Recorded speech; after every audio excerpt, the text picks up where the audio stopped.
Démontrer que limite, lorsque x tend vers 0, de 1 moins cosinus de x, tout divisé par x carré est égal à 1 demi. Première étape, on remplace d'abord x par 0 dans l'expression pour voir si on trouve 1 demi. En remplaçant donc x par 0 dans cette expression, j'ai 1 moins cosinus de 0, tout divisé par 0 au carré.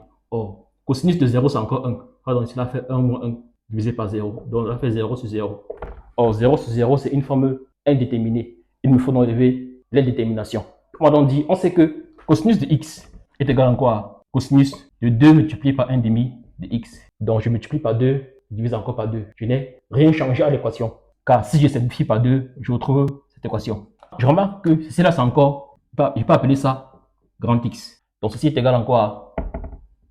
Cosinus de 2 grand x. Or on connaît la formule développée de cosinus de 2 grand x. On va donc dire que cosinus de 2 grand x est égal à 2 cos carré de grand x moins 1. Et que donc, limite, lorsque x tend vers 0, de 1 moins cosinus de x sur x carré est égal à la limite, lorsque x tend vers 0, de 1 moins, j'ouvre la parenthèse, 2 cos carré de 1 demi de x moins 1, je ferme la parenthèse, le tout divisé par x carré.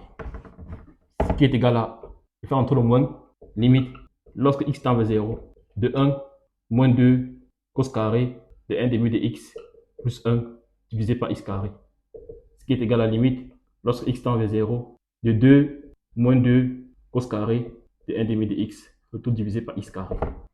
Je peux donc mettre 2 en facteur.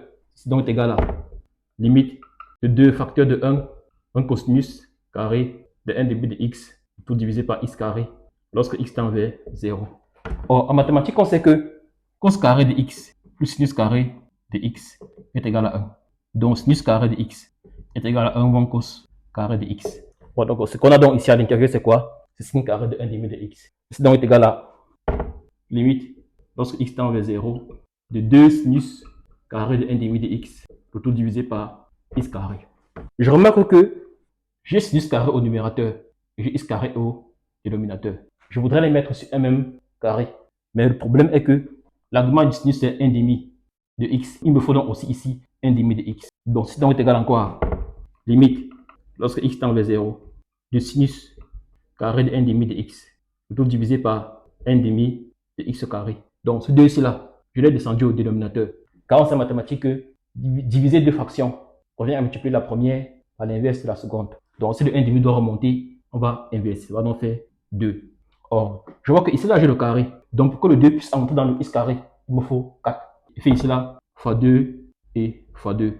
Donc, je multiplie par 2, je divise encore par 2. Alors, on me fait ici là, un quart. Donc, si donc est égal à limite, lorsque x tend vers 0, le sinus carré de 1 demi de x, le tout divisé par 2 fois 1 demi de x, le tout au carré. Car carré, ça fait 1 quart et x carré. Ok, on peut donc dire que limite, lorsque x tend vers 0, de 1 moins cosinus de x sur x carré est égal à quoi? Limite, lorsque x tend vers 0, le sinus carré de 1 demi de x, le tout divisé par 2 fois 1 demi de x carré. Ce qui devrait être égal à quoi? Limite, lorsque x tend vers 0, le sinus de 1 demi de x sur 1 demi de x, le tout au carré, le tout multiplié par 1 demi. Or, en mathématiques, on sait que limite, lorsque x tend vers 0, le sinus de x sur x est égal à 1. Ça, c'est une propriété. Je vais remplacer x par n'importe quoi. Je peux donc remplacer x par 1 demi de x. Pardon, me donner 1. Dès lors que l'argument du numérateur et du dénominateur sont pareils, et que la limite tend vers 0, qu'on a le sinus, alors ça donne toujours et toujours 1. Ça peut être 1 tiers de x, ça peut être 1 quart de x, ça peut être 2x, 6x. Dès lors que le haut et le bas sont pareils, alors ça donnera toujours et toujours 1. Ceci donc est égal à limite, lorsque x tend vers 0, de 1 demi fois 1, qui est égal à 1 demi. C'est ce que nous voulions démontrer. Abonnez-vous pour plus d'exercices. Ciao.